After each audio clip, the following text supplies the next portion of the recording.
El complejo siderúrgico de Guayana quedó paralizado por el apagón de casi 5 días a inicios de marzo. Meredith Kohut para The New York Times. A principios de marzo, Nicolás Maduro visitó una fábrica de acero algo derruida para presumir la capacidad exportadora del país en medio de sanciones económicas estadounidenses cada vez más fuertes.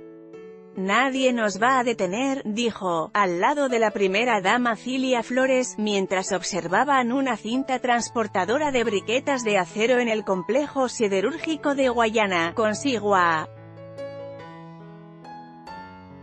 Estamos en tiempo de la victoria. Nuestra mayor victoria es llevar adelante la producción económica de todas las empresas.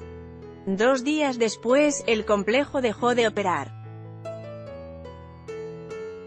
Fue paralizado por el apagón nacional, que duró casi 5 días y devastó lo que quedaba de las industrias básicas venezolanas. El apagón, junto con nuevas sanciones estadounidenses contra el crítico sector petrolero de Venezuela, han empujado el país aún más hacia un colapso económico total. Los ciudadanos menos desfavorecidos de Venezuela han utilizado sus ahorros en dólares para comprar generadores portátiles, importar alimentos no perecederos y conseguir descanso y comida en hoteles o churrasquerías. Para los más desfavorecidos hubo cierta señal de alivio el viernes 29 de marzo cuando la Cruz Roja anunció que pronto realizará una campaña de ayuda de emergencia en Venezuela. Sin embargo, para muchas personas el único paliativo a las crecientes adversidades es la esperanza de que las condiciones propicien la salida de Maduro. Esmeralda Nava dijo que no ha tenido agua potable en su casa desde hace 18 meses. Ella y sus vecinos en Caracas usan tambos azules para almacenar el agua. Meredith Kohut, The New York Times. Por el apagón de inicios de marzo, el Producto Interno Bruto de Venezuela perdió $1.000 millones, alrededor de 1% del PIB, según el banco de inversiones Torino Capital. Dejó a su paso más de 500 negocios saqueados, fallecieron al menos 40 pacientes hospitalizados y media decena de fábricas cerró sus puertas. La producción petrolera equivalente al total de un estado petrolero pequeño, como Brunei, se perdió de forma irrecuperable por el daño que causó a los campos petrolíferos el corte repentino de la electricidad, de acuerdo con la consultora IPD Latinoamérica. Y el apagón sucedió después de que se anunciaran sanciones en contra de cualquier compra de petróleo venezolano desde Estados Unidos, emitidas en enero y cuyo efecto se sumó al de años de malos manejos y de corrupción en esa industria durante las gestiones de Maduro y su fallecido antecesor, Hugo Chávez.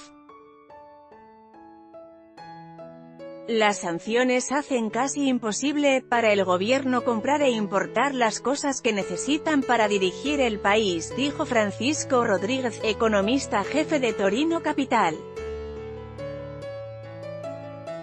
María Altagracia Perozo, quien padece el mal de Parkinson, comentó que tampoco ha podido conseguir sus medicamentos. Meredith Kohut, The New York Times. Muchos simpatizantes de la oposición ven el pesar económico actual como un mal necesario para deshacerse de Maduro. Pero las sanciones también proveen para los partidarios del presidente un enemigo sustancioso al cual culpar por los males económicos. Pocos venezolanos dicen estar preparados en caso de que empeoren las condiciones, de por sí extremas, si Maduro sobrelleva el golpe de las nuevas sanciones cuyos efectos apenas empiezan a sentirse entre los venezolanos de a pie. La crisis se pondrá peor, dijo María Altagracia Perozo, jubilada del vecindario Concagüita en Caracas, de clase obrera. Nos dicen que busquemos velas, fósforos y queroseno por si se va la luz.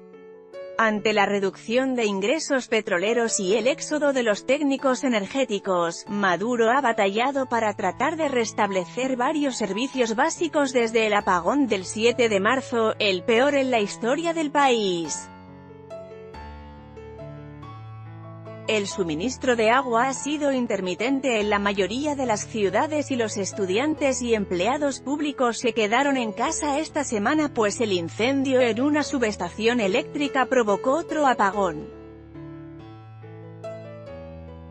Menos de la mitad de los venezolanos rechazan las sanciones del gobierno estadounidense de Donald Trump en contra de la industria petrolera, de acuerdo con un sondeo publicado a principios de marzo por la principal encuestadora en el país, Data Analysis. Es un porcentaje sorpresivamente bajo dado el impacto directo que han tenido esas sanciones en los estándares de vida. Si hay que sacrificar un mes sin electricidad ni agua, lo vamos a hacer porque es la única vía de mejorar este país, dijo Valdemar Álvarez, quien se opone a Maduro y es analista de laboratorio del complejo acerero Sidor, en Puerto Ordaz. María Altagracia Perozo, quien padece el mal de Parkinson, comentó que tampoco ha podido conseguir sus medicamentos. Meredith Kohut, de New York Times, se prevé que la economía venezolana se reduzca en más del 25% este año, según Rodríguez, uno de los pocos economistas que aún intenta hacer pronósticos sobre la escala del declive económico del país. La inflación se encamina a superar el 51% para finales del año, con lo que la moneda nacional, el bolívar, perderá prácticamente todo su valor. Solo la crisis financiera de Zimbabue hace una década supera la magnitud del colapso de Venezuela, según el Instituto de Finanzas Internacionales. La producción de crudo en Venezuela, de la cual el país obtenía antes más del 90% de sus ingresos en efectivo, cayó en 13% durante febrero, la peor baja en una década, de acuerdo con la OPEP. Febrero fue el primer mes después de la imposición de las sanciones del Departamento del Tesoro estadounidense, que prohibieron a las empresas con sede en Estados Unidos hacer negocio alguno con Petróleos de Venezuela, S.A. o PDVSA. Desde entonces el derrumbe solo se ha agravado. Con las sanciones, cortes eléctricos y la creciente fuga de cerebros se perdería el 60% de la producción petrolera venezolana tan solo este año, según consultores de IPD. Los analistas de esa empresa calculan que la producción del país bajará de 1,36 millones de barriles diarios, la cifra de febrero, a 550.000 barriles al día para diciembre. Eso pondría a la alguna vez potencia petrolera en el rango de producción de un país pequeño como Ecuador.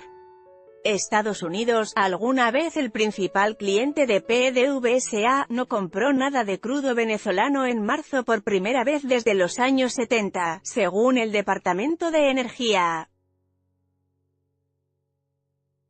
Y eso que la prohibición no entra oficialmente en vigor hasta abril. Maduro ha tenido problemas para reorientar las exportaciones a otros compradores.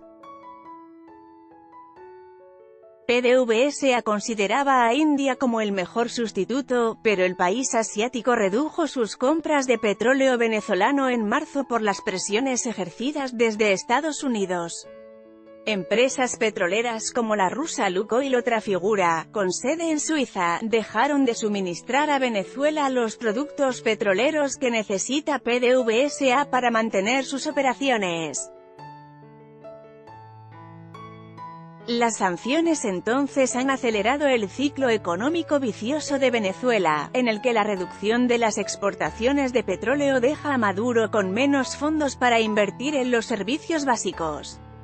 Eso, en tanto, reduce aún más la producción petrolera, dijo Siobhan Morden, estratega para mercados emergentes del banco de inversiones Nomura, con sede en Nueva York.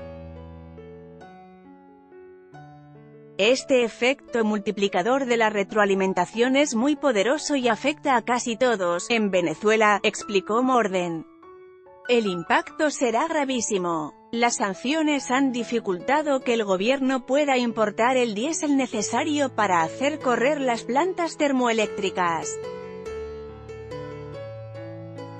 Las refinerías en ruinas de PDVSA, que alguna vez fueron de las más grandes del mundo, desde hace tiempo dejaron de ser suficientes para surtir las cantidades necesarias de combustible y diésel a nivel nacional. María Altagracia Perozo, quien padece el mal de Parkinson, comentó que tampoco ha podido conseguir sus medicamentos. Meredith Kohut, de New York Times: la falta de mantenimiento y de suministros para las termoeléctricas significó que Venezuela no tenía una reserva eléctrica a la cual recurrir cuando un incendio forestal debajo de un tendido eléctrico de alta tensión afectó a la principal planta hidroeléctrica del país el 7 de marzo. Para cuando regresó la luz, industrias enteras en Venezuela ya no existían. El apagón eliminó los últimos remanentes de las producciones siderúrgica, de aluminio y de hierro, a las que Maduro había señalado como alternativas al petróleo para la generación de ingresos. Más de 10.000 trabajadores se habían estado reportando para sus turnos en fábricas y plantas moribundas con el fin de conseguir la alimentación gratuita de los comedores, para muchos la vía principal de conseguir comida. La hiperinflación ha diezmado de tal manera sus salarios que apenas rondan unos cuantos dólares por mes. Es como trabajar estando en coma, dijo Rona Figueredo, líder sindical de la planta briquetera del Orinoco, en Puerto Ordaz, que suspendió su cadena de producción durante el apagón. Por lo menos media decena de otras plantas estatales de metales han dejado de operar después del apagón, incluidas Sidor, las productoras de aluminio Alcasa y Benalum y 3 fundidoras de acero, de acuerdo con los trabajadores. La falta de electricidad fue el último clavo en el ataúd de industrias que habían estado operando en mínimos tras años de malos manejos, dijo Damian Pratt, activista laboral en Puerto Ordaz desde hace años y autor de un libro sobre las industrias básicas de Venezuela. El gobierno de Maduro ha culpado por los problemas eléctricos a lo que llama sabotaje dirigido desde Estados Unidos, sin dar evidencia de ello. Los funcionarios también dicen que las industrias pesadas controladas por el Estado han mantenido su producción sin importar el apagón. Sin estas industrias, no hay recuperación económica en Venezuela, dijo Pratt. Isayen Herrera colaboró con el reportaje desde Caracas *copyright C. 2019 New York Times News Service.